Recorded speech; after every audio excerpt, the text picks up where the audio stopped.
Yo, what is up, guys? It is your boy Jerson coming back at you with another one. All right, we have a lot to talk about today. Today was the second day of the round of 16s. We have teams that came, teams that went. But before we get started, it's your boy Jers Football 9.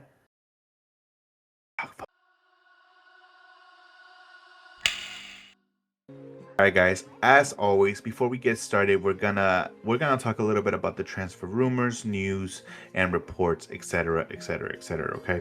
So starting off today, guys, Barcelona has reached out to Harry Kane's representative about his current situation. Okay. So his agent has told him that they are going to get back with them after the World Cup on whether he would be interested in joining or not. But it is reported that Kane does not want to leave. He actually wants to come back after the World Cup and talk to Bayern Munich about extending his contract even longer. Okay. Diego Simeone has asked Atletico to get rid of Julian Alvarez.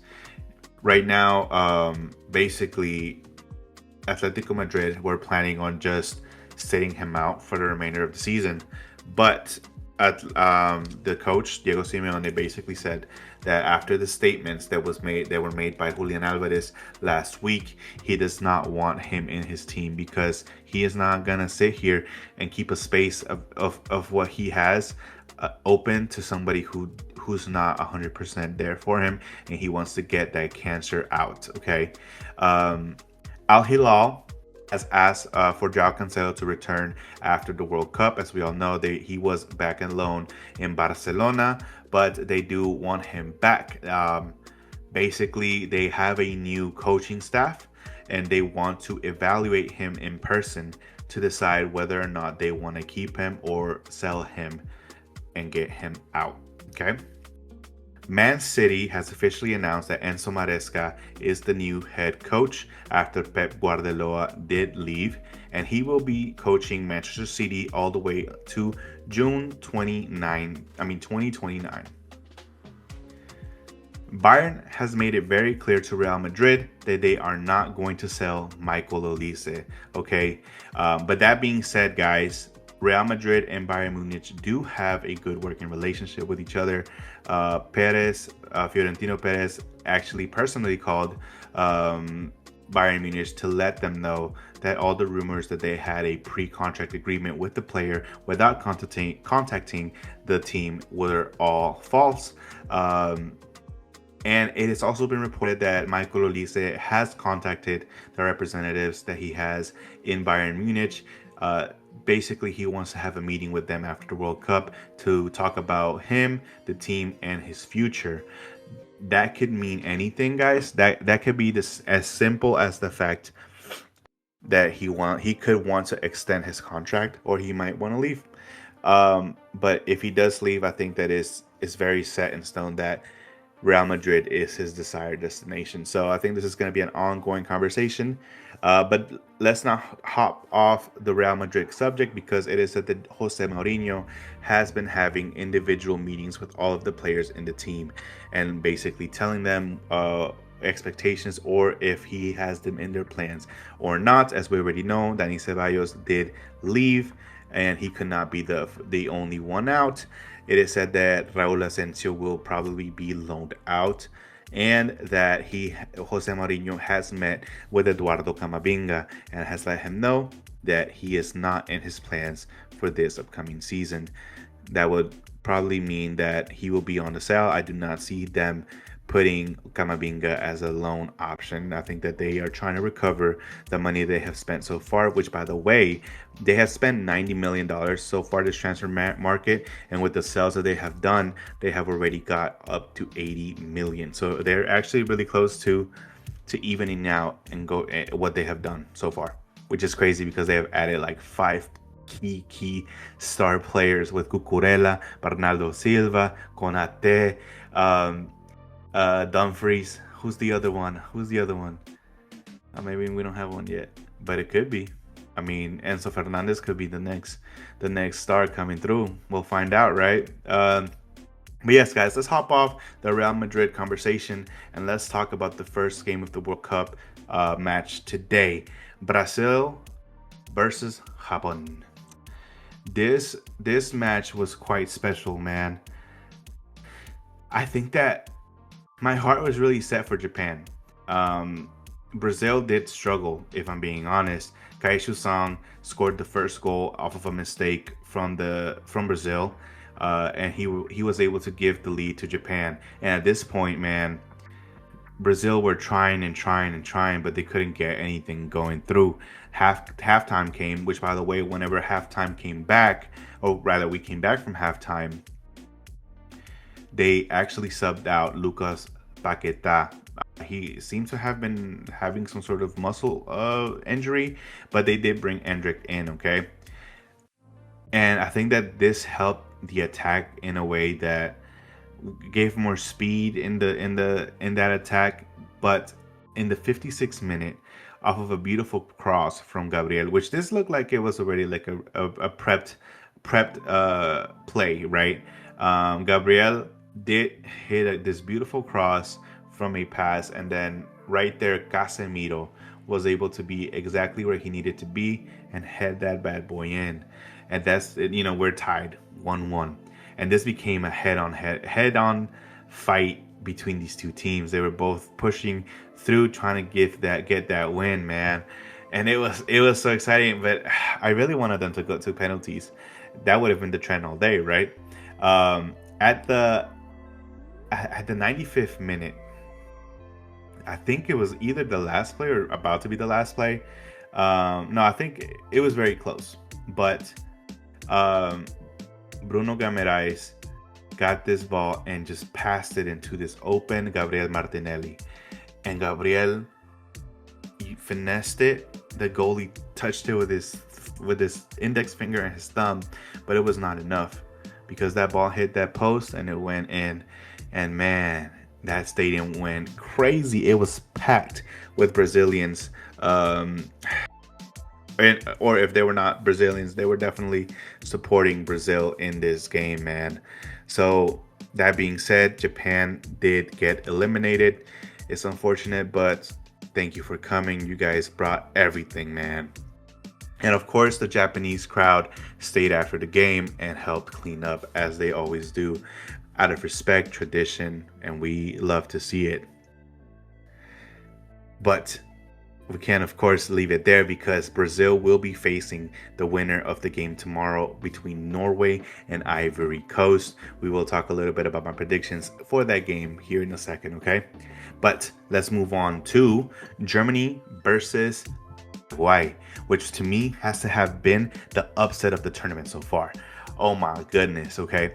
So Paraguay, the team that got balled on by USA in their first match, 4-1, 4-0, I can't remember. Against Germany, the team that beat Curacao 7-1. My prediction was that Germany was gonna win 4-1 and cruise by this. This is why you shouldn't listen to me. This is exactly why you shouldn't listen to me, man. So Julio Enciso scored the first goal at the 22nd minute. Kai Havertz did tie it eventually, which, by the way, is 5 goals in 6 World Cup games for him, okay? Towards the end of the game, Ta did score this header, but it did get disallowed. The ref he went back and checked in VAR, and he saw that one of the Germany players kind of pulled down the goalie, which basically led to the goal going in because the goalie was not able to get his hands up in time. Why? Because he had to push himself back up after falling. So that, of course, led to penalties, which, by the way, Gil, the goalie from Paraguay, man, he was an absolute hero for this Paraguayan team. So he stopped the first shot, and then in the second shot that Germany shot, they missed it. So at this point, Paraguay is up with 2 penalties already winning. And somehow they let that lead slide, man. I think that part really, really annoyed me. But I'm not going to sleep on the fact that Manuel Neuer did stop that last shot. So we are 5-5, and it's up to Ta to come in and hit this goal. And I guess he got confused that we were in these United States stadiums because we're not shooting field goals, guys. He sent that bad boy flying. And All Paraguay needed to do was score and win the game. It was sudden death. And Jose Cana came in, pushed that bad boy through, and just like that, guys, Paraguay are going through. Goodbye, Deutschland. Goodbye, Germany. Thank you for coming. This is the beautiful game, guys. This is what we're here for, right? Um, so Paraguay is going to face the winner between the Sweden and France game. I'm sure they hope that they go against Sweden, but we will find out because truly they just beat Germany, so they could beat anybody, right? Man, gotta love the sport. Let's move on.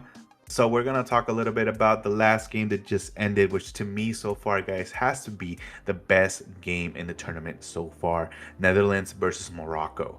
Okay, so the first goal by the Netherlands was by Cody Gakpo, and of course we cannot just skip the fact that Cody Gakpo he he is going through something that is horrible. I can't imagine the pain that he must feel after losing his child, and he still decided to go out there and fight for this game.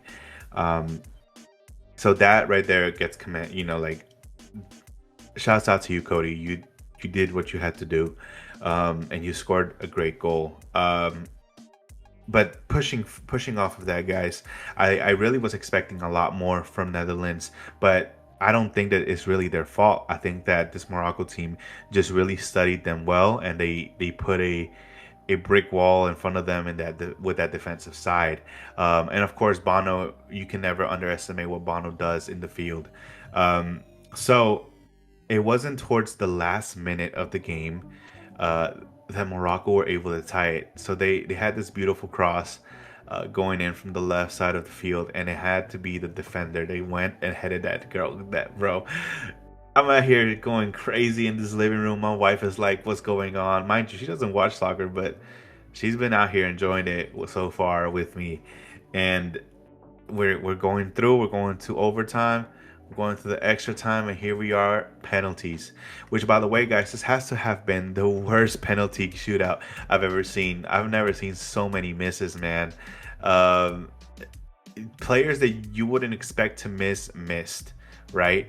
I mean, Hakimi missing, that's crazy.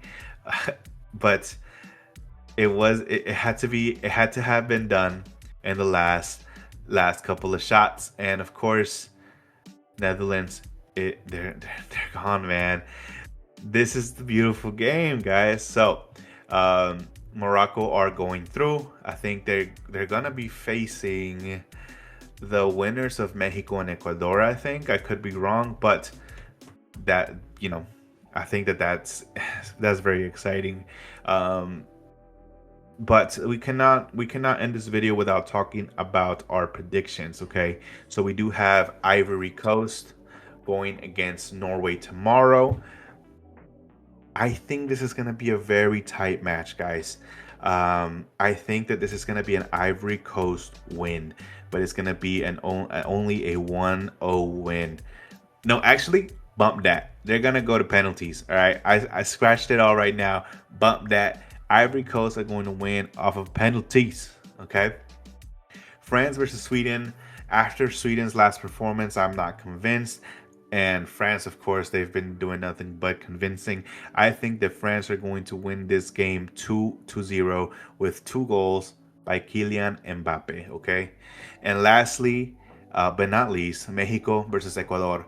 Guys, this is going to be a tough one. My wife is from Mexico. I got to rep Mexico. I'm also South American. I got to rep the continent. My heart is going to be in there for Mexico. But unfortunately, I do think that Ecuador are going to win this game 1-0. Okay, so come back tomorrow. Let's see if I got the guesses right or not. I think I'm probably gonna be way off because so far this World Cup has been nothing but surprises, nothing but upsets, underdog stories. But it's been your boy Jers. I've come back again and again and again and given you another one. Peace.